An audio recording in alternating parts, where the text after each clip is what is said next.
All right, Eli. Episode number 2. You ready to get into it? Let's get it. All right. We only have really 2 topics to go through today, but there's quite a lot to talk about. I mean, we're in the smack dab middle of the Olympics, and then the trade deadline was this past Tuesday, and so I know you kind of been keeping up with that, and we'll go through a lot of the trade deadline, a lot of MLB. Lots happened since the last time we talked. I think the last time in Monday's episode you talked about the Braves going downhill. Well, they've climbed 4 games in the NL East standings, but they've kind of gained a bigger lead in the wild card, and we'll go into all that. We'll go into a lot of trade deadline situations, and we'll go through some Olympic topics and talk through the things we've been paying attention to because it's really hard to keep up with all the Olympic sports. There's so many, and so we'll go through that. So we'll start with the Olympic talk, and then we'll talk about this for a few minutes, and then we'll go into the MLB trade deadline and stuff. So you've been watching much of the U.S. men's basketball team. Yeah, it's about what I keep up with the most. Just watching a lot of these future Hall of Famers kind of represent our country. Kind of see the different way they're playing now, the pride that they have. This isn't the NBA. This isn't the everyday life. We're playing for Team USA. We're gonna turn it up a notch. And we're gonna show a different style of basketball. We're gonna move it a little bit more. We're gonna defend a little bit better. There's more at stake than just an NBA trophy or money. This is for our country, and you can kind of see guys like LeBron and Kevin Durant, guys like those leaders on that team, Steph Curry. They've got a different look in their eye, and so those younger guys that they're bringing along with them have stepped it up too. Yeah, I think those showcases were huge for this team because I mean they're used to the NBA. The NBA is not quite as physical as it used to be, and the FIBA they let a lot go. And FIBA rules they let a lot go, and so um, it is interesting to see those showcase guys. Those teams like they played South Sudan, and South Sudan was just more physical than they were. That's why they took them to. They went on a last second basket by LeBron, who dominated in the showcase, but Kevin Durant came back and Yeah, took the reins, and LeBron took a back seat, which I did not expect. He's kind of just sharing the ball, being a teammate. He's not having to dominate, and these other guys have stepped up because they realize how physical it is. yeah. And So you so, look at you look at Kevin Durant, and I remember you asked me if I thought that it was gonna with him not playing in those showcase games and coming back for the Olympics, how would it change the way they played? And I said they would get better because greatness has a different level. LeBron and Kevin Durant, and again Steph Curry, like greatness takes a step further than every other player. And so when you have got 3 guys like that, and I'm not saying that the rest of those guys aren't great, but these 3 guys are different. Like they have a different mentality, they have a different grit about them that when everybody else is trying to match their level, they have another level they can get to. So I told you Kevin Durant was not going to bother them, and then he comes in first game and misses 1 shot, leads them in scoring off the yeah, bench. It's just because that's the kind of player he is. That's the kind of player LeBron is, and that's why you saw LeBron when in those showcases, those guys weren't ready. LeBron was. He's been there so many times before. He's been in that position not only in the Olympics, but in like the FIBA World Cup, and then even in the NBA itself. He's put himself in that position so many times. It's just another game for him. And so you saw him. They beat South Sudan on the last second bucket in the showcase, but then you turn around this past week and they just completely dominated. South Sudan kept it close because they were hitting a lot of threes, but defensively and the way they moved the ball. And see, on another note about that South Sudan game this past week is it wasn't even LeBron and Kevin Durant and all those guys doing that. Bam Adebayo led the team in scoring with 18 points. You know, KD had 14 off the bench, Braun had 12, Edwards had 13, D Book had 10, and those are your 5 guys, or 6 guys rather, that led you in scoring with double digit points. And so it doesn't have to be those guys every day, but when they need them the most, they're always there. right. And in the first game against Serbia, Jason Tatum and Tyrese Halliburton didn't even play. Now No. I kind of get Tyrese Halliburton not playing him. He's what, second year, third year in the league. He's Yeah. still young. Never done this before, to my knowledge. He may have played on like the 17U team, but that's different. That's different. And so, but you're right. LeBron stepped up when he had to, and he's taking a back seat when he had to, which is a different LeBron. He's a different LeBron. You never see LeBron take a backseat to anybody. I mean, I watched with Brianna out of town. I watched the Redeem Team documentary again this week on Netflix, and it was him and Kobe. They were like him and Kobe were the big dogs, but they played well off of each other. LeBron's taking a back seat here in the Olympics. He kind of got roughed up against in the South Sudan game, but he didn't have to really, you know, um, take a front seat like you said. He's able to take a back seat and just kind of let the guys do what they have to. And Steph Curry's the same way, but I think Steph Curry understands his role of just being a decoy. I mean, there was several times he just runs off a screen and the screener gets left by himself because he's running a decoy, which is what Steve Kerr has done with him since 2014 or 2015, whenever he started coaching the Warriors. And so everybody was criticizing Steve Kerr for his coaching, but I think that coaching staff is fantastic, and I think they've done a great job. Oh And yeah, the players have done what they need to. Like today against Puerto Rico, I didn't get to watch it because we had a church event today, but like you said, I think you said Anthony Edwards dropped 25, yep. On 10 of and 14. so 25, and he didn't have to do anything. Everybody else had 10 or 12, but I mean Kevin Durant had 11, but he had 3 made 3-pointers, and I saw a stat that he is the all-time leading rebounder in USA, and he's just like 6 points off of being the all-time leading scorer in USA, like men's and women's. I think Lisa Leslie has the record in that. By the way, she was fantastic, Goat. and so I haven't seen, I haven't paid much attention to the women's. I know they're going to dominate. I think in the Japan game, I think their tallest player was 6'1". I mean, we're sending 7-footers out there, so it's women's is not even going to be close. USA women's basketball is so far ahead Yeah, right Asia now. Wilson and Sabrina Ionescu and Brianna Stewart, like they're on a totally different level of Everybody good. criticized them for not having Angel Reese and Caitlin Clark. They don't need to. Those aren't even no. They don't need to right now. I'm sure those girls don't mind having 2 3 weeks off. I mean, they've been playing basketball for a straight year because But you also go. I their mean, time will come. college. Yeah, their college game starts in what? September, October is when they first really start playing games. End of October, November, beginning of November. They've played from October through April, and then the WNBA season starts in May. But they're spending all of the rest of April and May getting ready for the WNBA, so they need a like 2 week break. Yeah. And so, but anyway, But I I mean, mean, in the showcase, everybody was talking about U.S. men's basketball. They need to dominate. Why aren't they dominating? They dominated. They got to the Olympics when it mattered, and they're dominating again. we'll see. The showcase like is just practice is all it is, and they don't.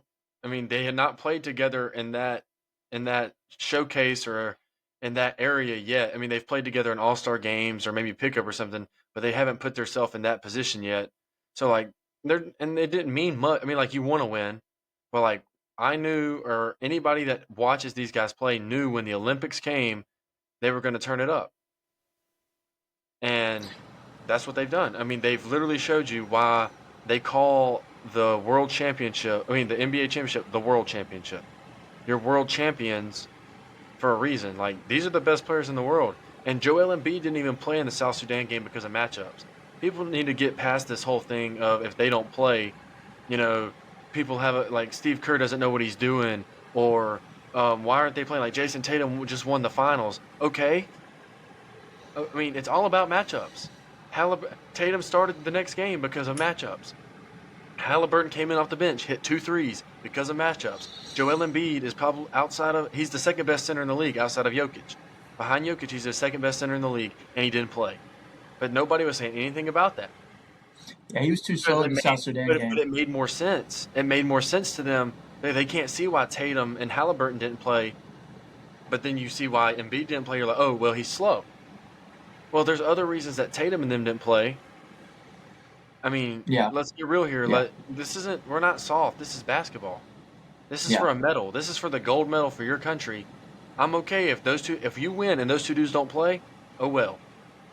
There's Hmm. only a few of those guys that I want to see every day, and it's Kevin Durant, LeBron, Steph, and Anthony Edwards, Yeah, and Anthony Davis. Those five, I think, should play every game, no matter what.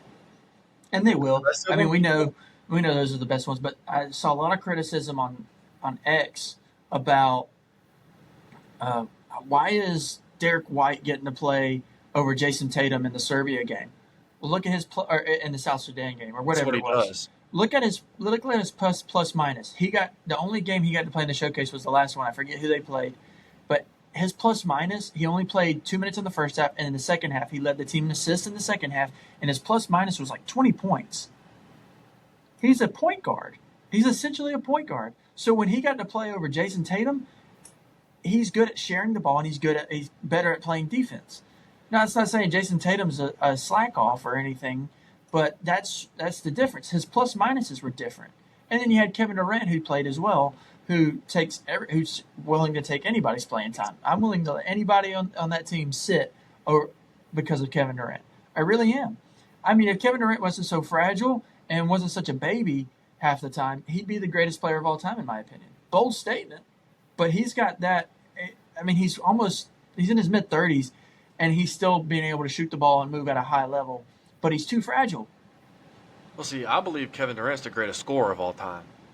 Like Yeah, LeBron has the most points, but Kevin Durant is the best. Like somebody said, James Harden, just because of his Houston days. But I mean, Kevin Durant is the best, in my opinion, is the best offensive player to ever play. He's 7 foot tall. He's a 7 foot guard. That's what he is. He's a 7 foot guard, and the way 7 footers don't move like that. 7 footers don't dribble like that.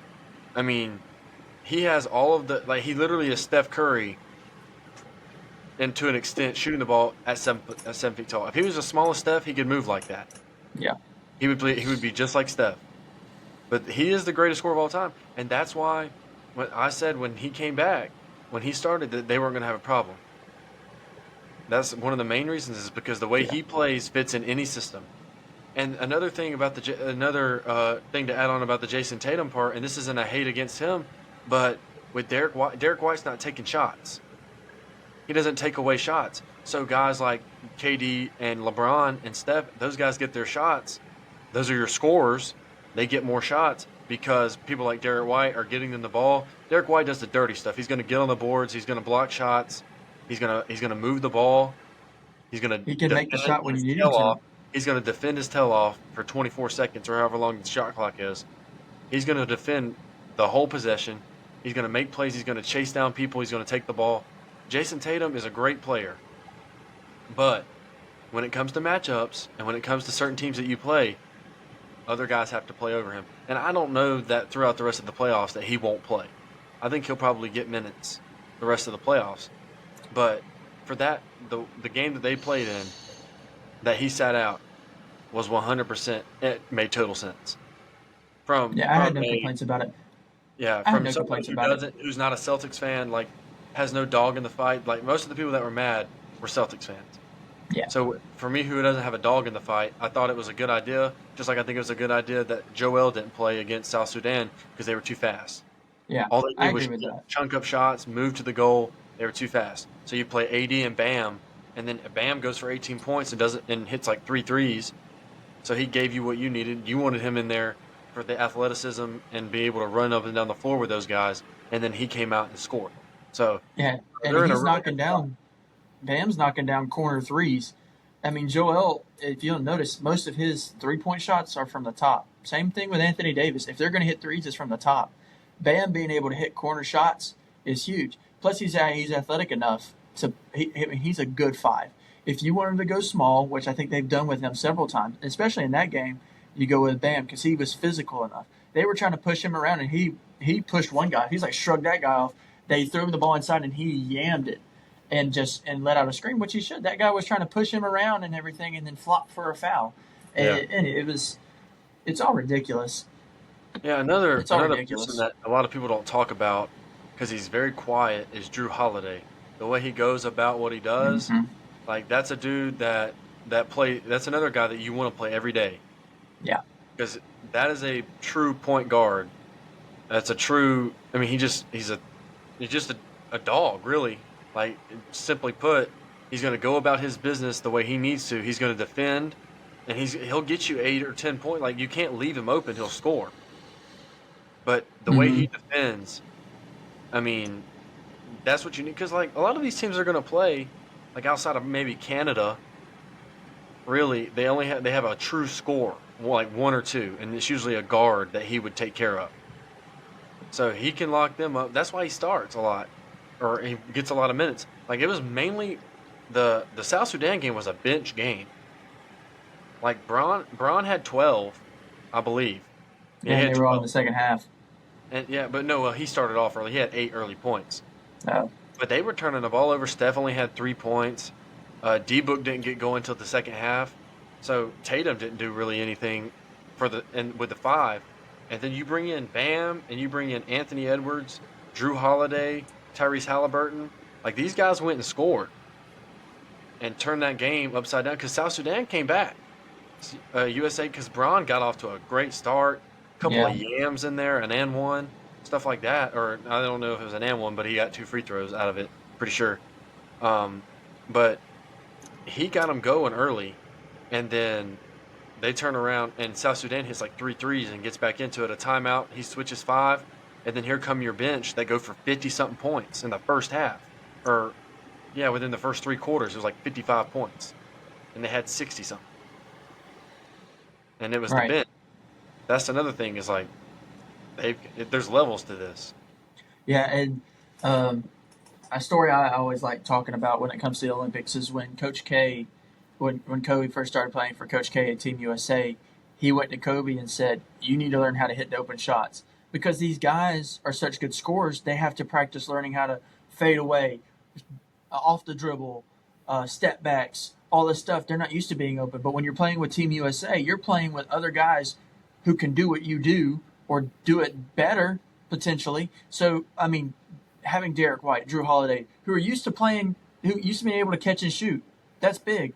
Those guys have to learn how to do that. Like Steph has always, I think, always struggled being wide open and not doing it off the dribble because that's not what he's used to. He's a 6'3" guard, which is small for the NBA, who's had to practice shooting off the dribble, moving to his side. He can hit those fadeaways from the side and moving to his side because that's what he has to practice because that's the only way he can get a shot off.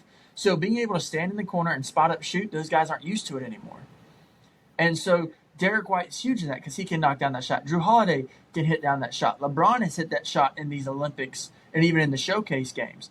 And Bam has come through huge in that. And that's a benefit to that. One person that they're not really talking about defending, Devin Booker is a good defender.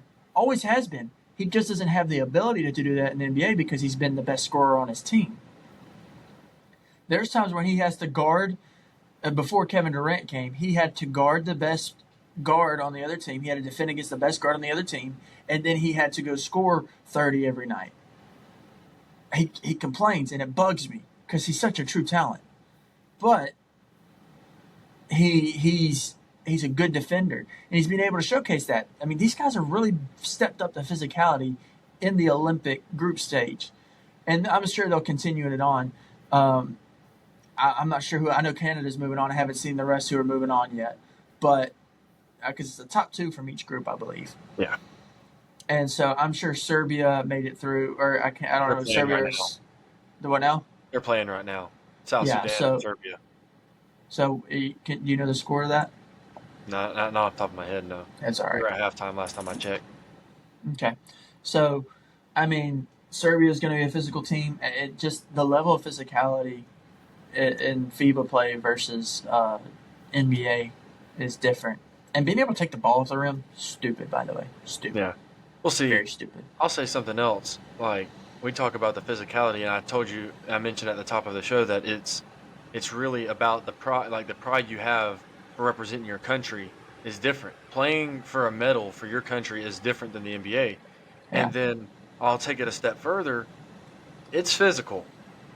It's really physical, and these dudes have handled it, and they've still dominated. Yeah. And so then you can take that to the argument of, can these guys make it in the old NBA? Right.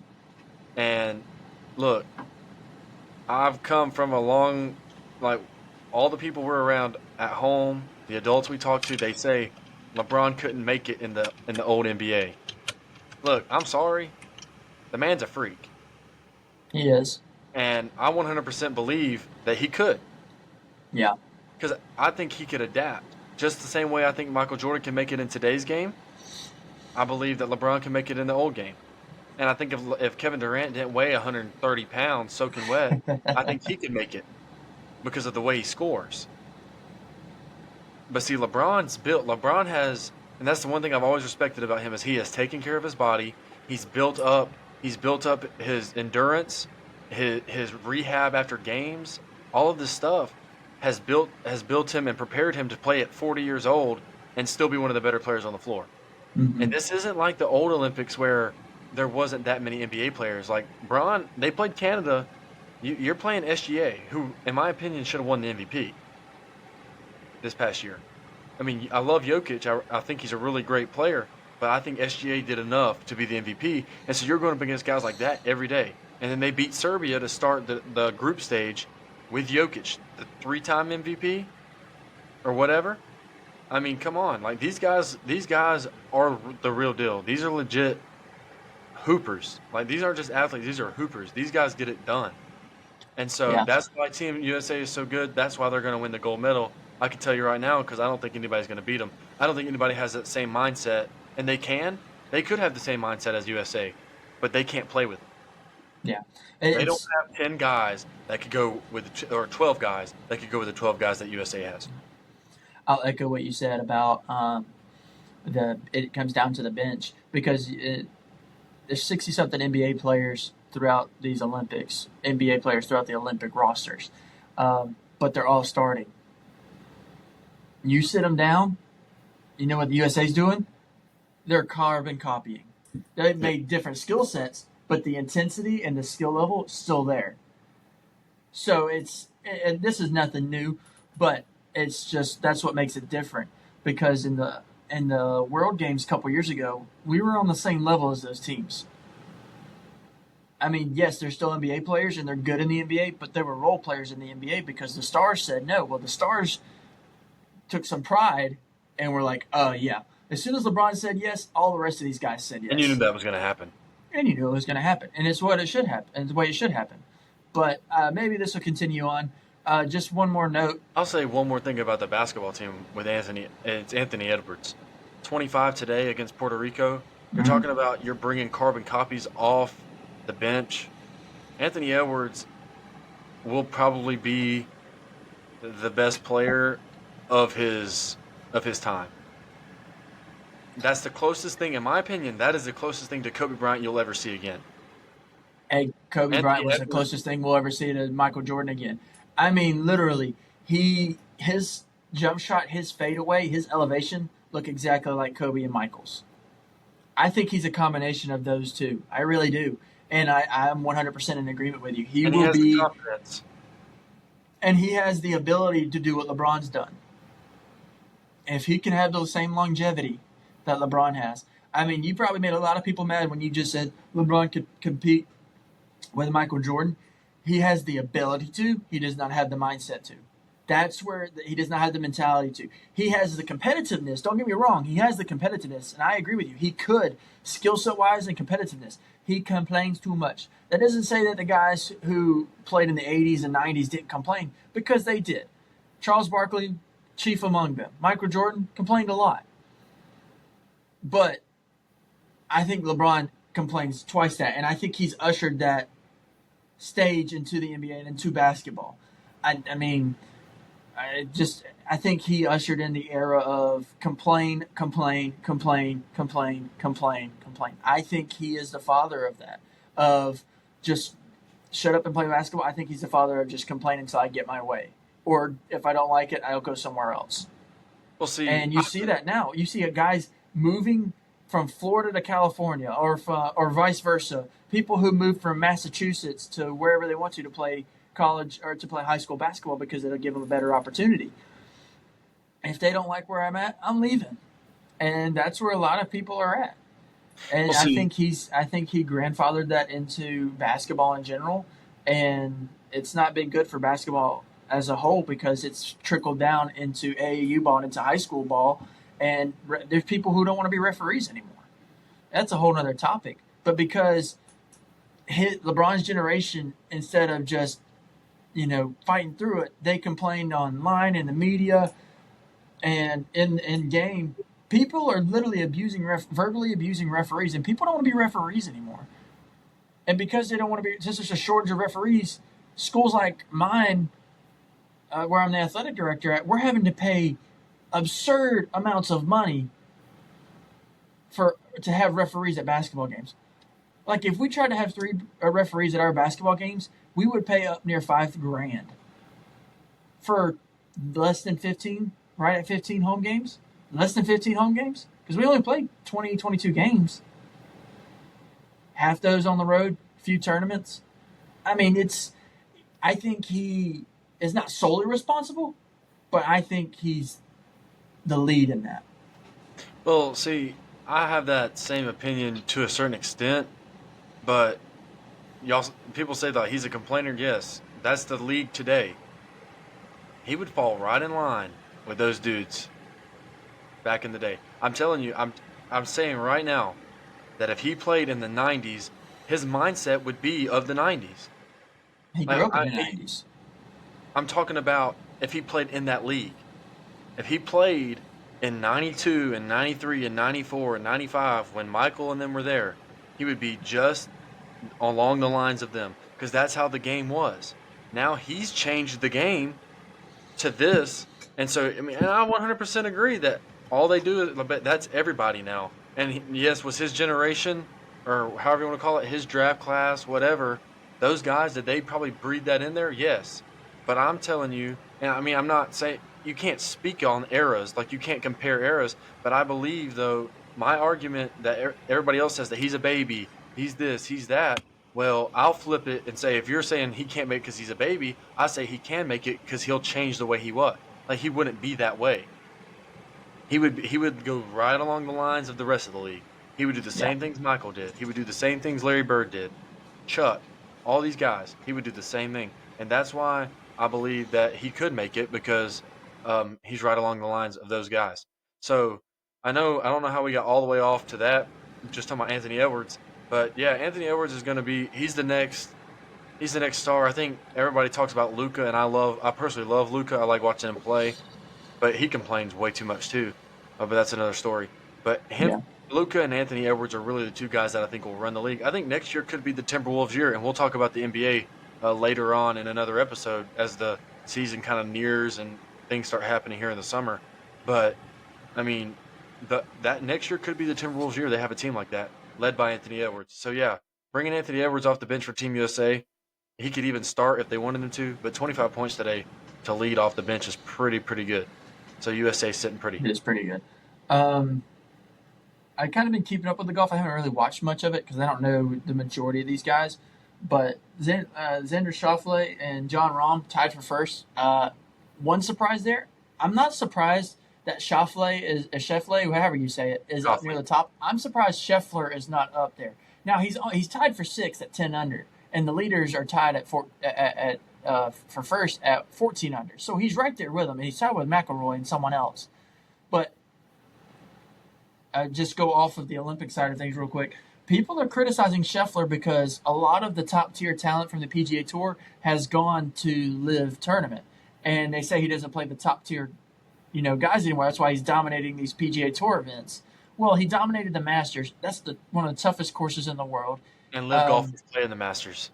Right, but everybody's going to if he doesn't finish in the top three, he's probably going to get criticized by a lot of these golf people by saying he's not playing top tier talent. And when he does, he doesn't win. He's not as competitive. That's just something to keep an eye on. He shot 4 under today or on Saturday. He tees off at 6:39 in the morning. Not going to be awake to see it. I'm not waking up that early. I'm not going to turn it on probably at all tomorrow. I'll probably keep up with it. But anyway, that's just something to keep an eye on. Gymnastics. Simone Biles just needs to compete for everything, every sport. I think we need to lengthen the Olympics by 2 weeks so she can compete in everything except swimming. She's not tall enough to be a swimmer. She's barely tall enough to be a human adult, but she's a fantastic gymnast. She's got 3 gold medals by herself. USA has 14 gold medals as we stand right now, and she's got 3 of them. Yep. I mean, track and field started yesterday. Fastest woman in the world, Sha'Carri Richards, didn't win first. Not the fastest woman in the world. Pretty sure. She got silver. But shot put, men came in first and second. Hey, swimming won one finally. 4x100 medley. Women's 100 meter. She came in second. We got second and third there. Mixed 4x100 relay. We lost to France. Stupid. Home field. Second place for swimming. Skeet shooting, first and second. If there's something that Americans should win at, it is stinking skeet shooting. Amen. Churches all over the South have done skeet shooting for men's fellowships and men's outings. I know Dad's church has done it several times. We If had one America, today. I'm surprised America doesn't have all three podiums, all three medals in skeet shooting. The fact that an American didn't win the rifle shooting thing, it's not surprising. I mean, did you look at the pictures of that? Yeah. They got like 3 levels of bifocals on. I mean, they're looking like Jason Bourne taking a sniper shot from 500 yards away or 5,000 yards away. And it was like this spy looking equipment, and they got these big old earmuffs on. And then that Turkish dude had his hand in his pocket and just his regular glasses on, Yeah. and got silver. But anyway, swimming finals, Katie Ledecky won in the 800 meter. She's I also can't good. swim 100 meters, so anyway, swimming's been a disappointment.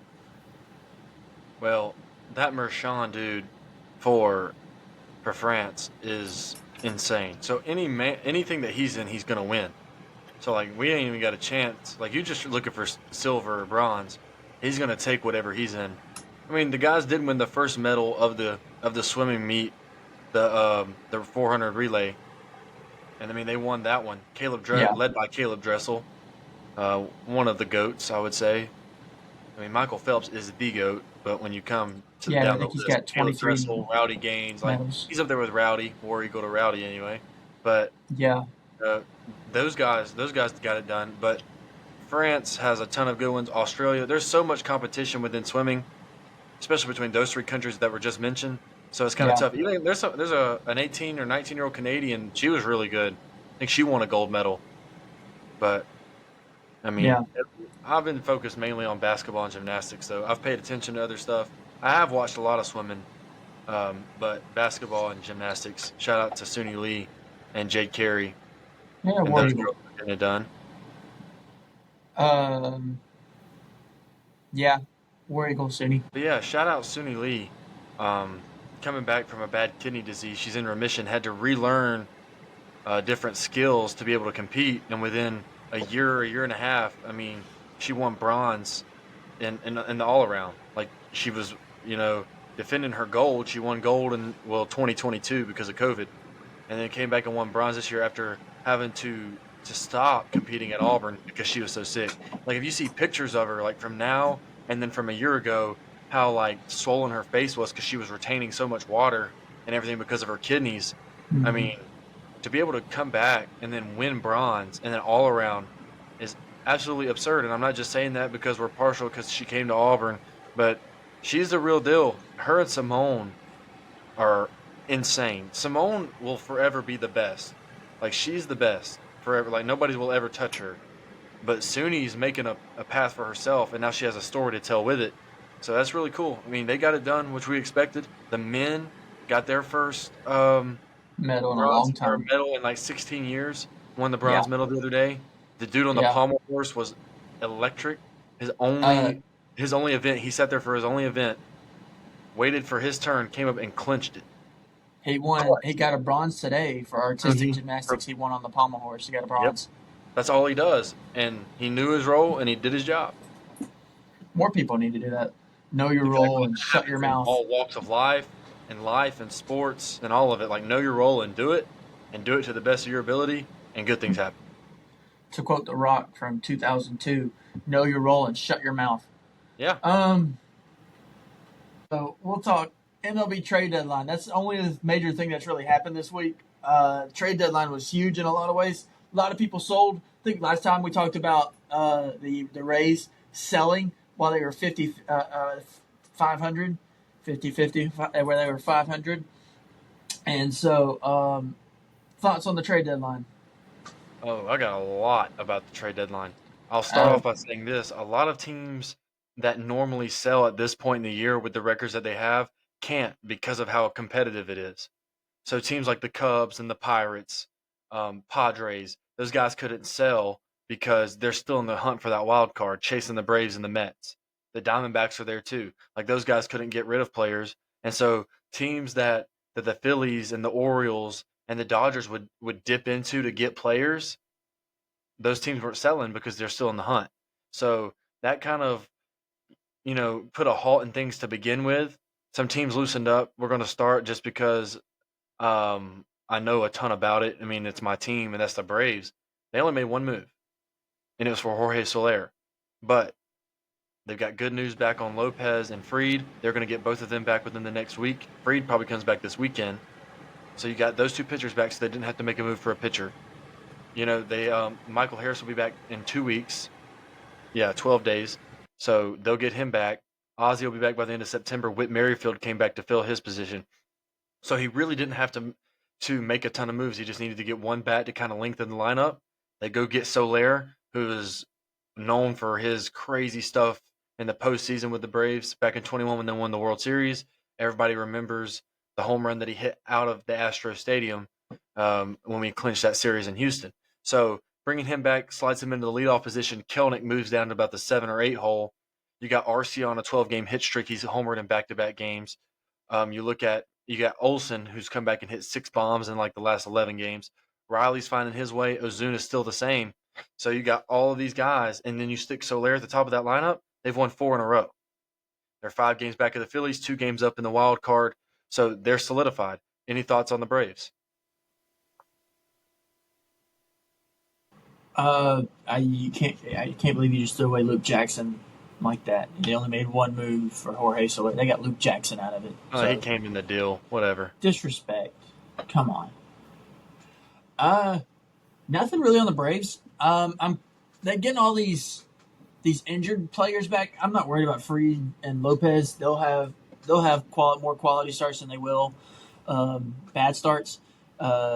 Morton had a good outing the other night. Chris Sale, he's gone 2 games in a row without a decision. I mean, they ended up winning those games, I think, but he kept them in the fight. But he didn't get the wins. So that's interesting. The bullpen continues to be pretty dominant. 4-game win streak without Albies, Fried, Lopez, and Harris. several guys hitting Harris, and then several guys hitting under 250. I mean, it's impressive, and they're climbing. I mean, as I told you earlier, I saw something on X about the Phillies are going to be like the 2022 Mets, where they were up a lot at the All-Star break, and then they're crumbling. But that's because big in part because Schwarber and Harper are both in slumps. I think Harper has won for his last 34, and I didn't realize Schwarber was still in a slump. I thought his career was a major slump. But their 4-game win streak for the Braves, 5-game losing streak for the Phillies cut the lead down to 5 games.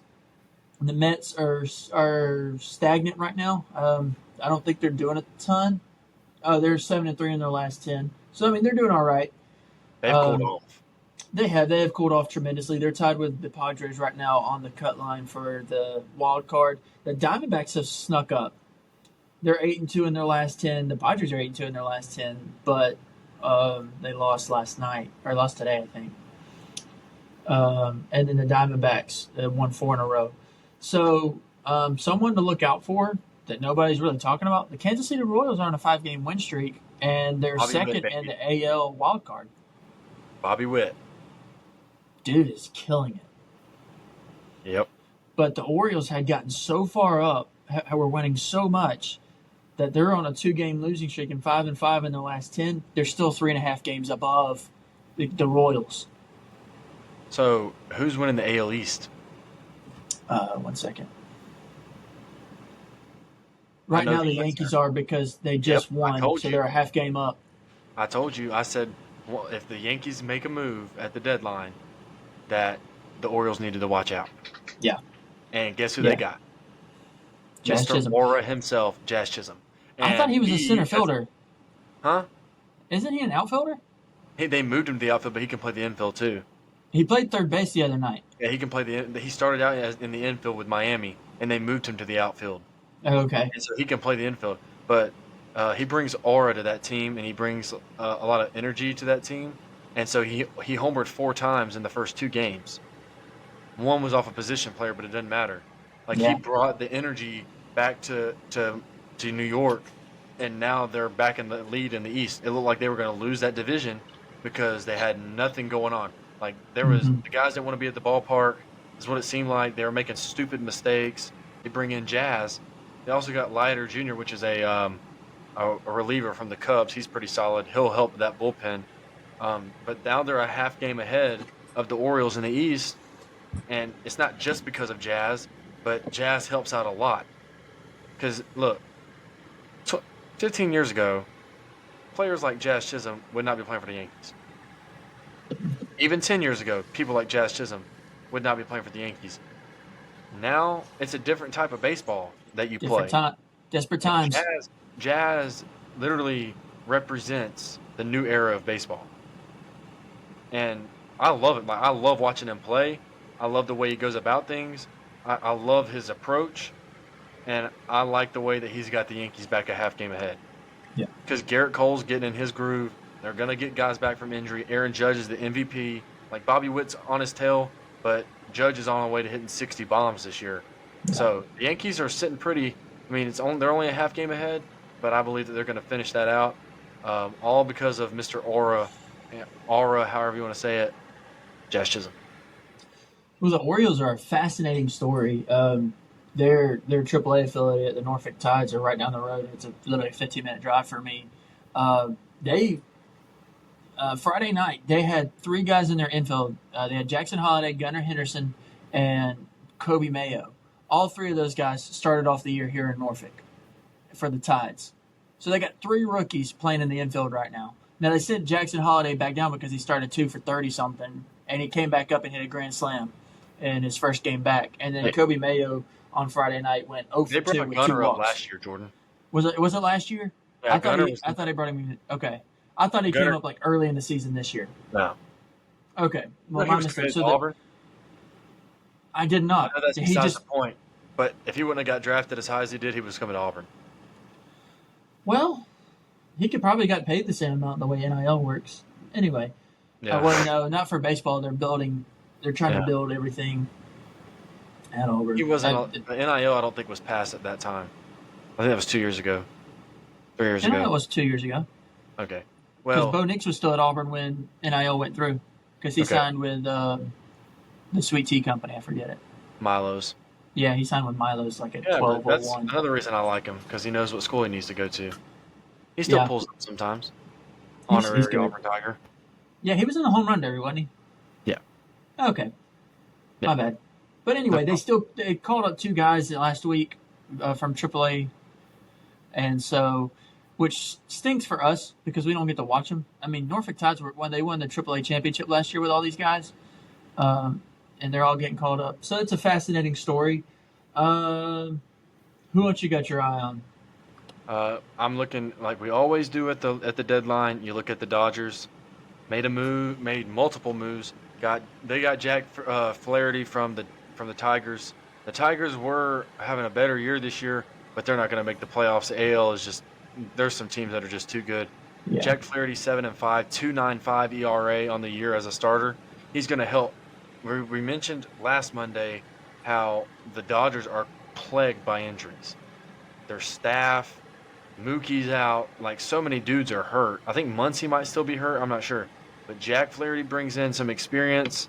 He used to be in St. Louis. He was in Detroit. They bring him in under 3 ERA. That's perfect for them. They bring back Ahmed Rosario, who they picked up last year. They got him from Tampa Bay, batting 307, gets on base 331 OBP. He slugs 417. Perfect stats for them. They also got Tommy Edman from St. Louis, who has been hurt all year. But if they can get him back by the end of the year, that's a dude that can play. It's a utility guy. He can play anywhere. They could put him in the outfield. They could put him in the middle infield. He could play a little bit of third base. Like they went and were like, okay, we're needing guys that can help us because of injuries.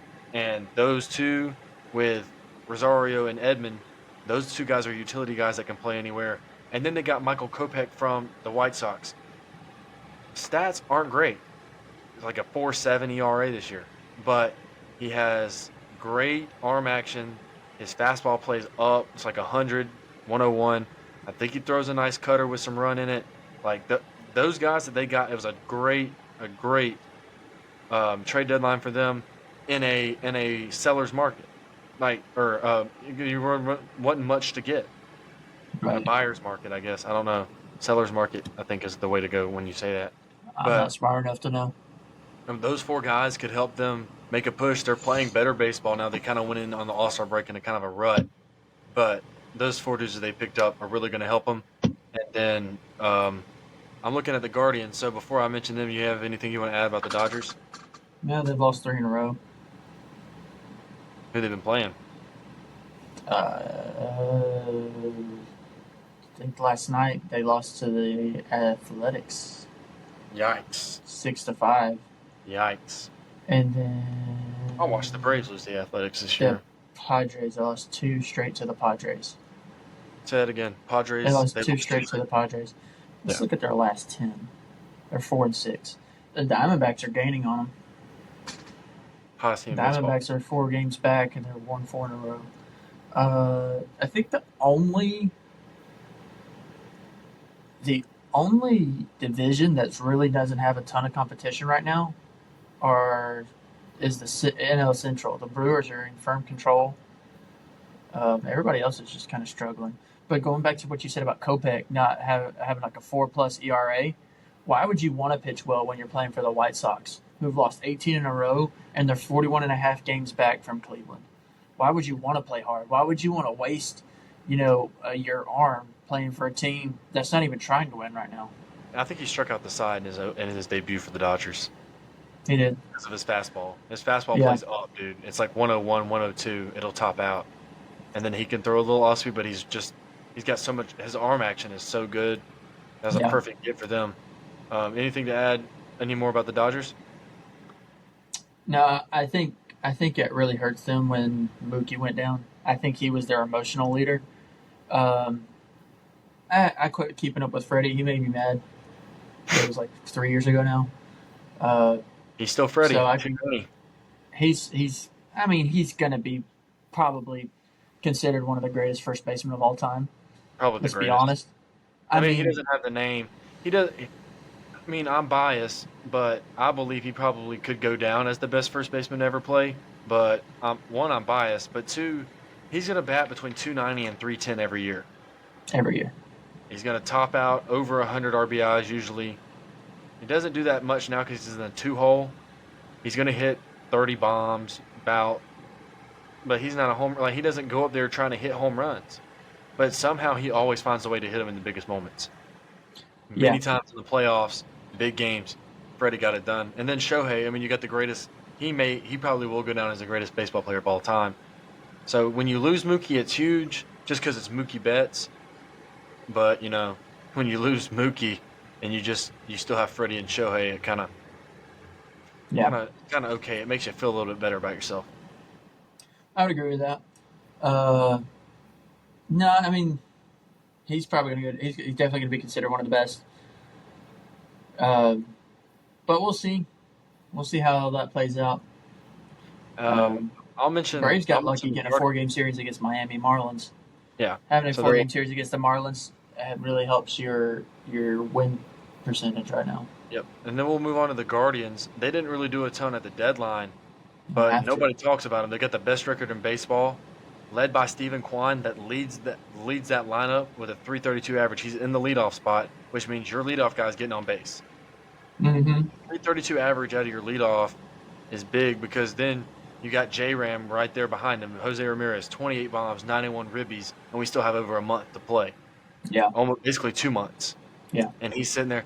Their starting pitching hasn't been great, but their bullpen gets it done. So if their starters get them 5 to 6 innings, if their offense scores 5 runs and their starters can hold them to about 3 or 4, they'll win. Their bullpen doesn't give up any runs. So I'm looking for them to flip the script. I think they're going to try to change the narrative this year. They win that Central Division just about every year, but they choke in the playoffs. And I don't even know if you could call it choking. They run into a team like the Yankees or the Astros and get beat. Yeah.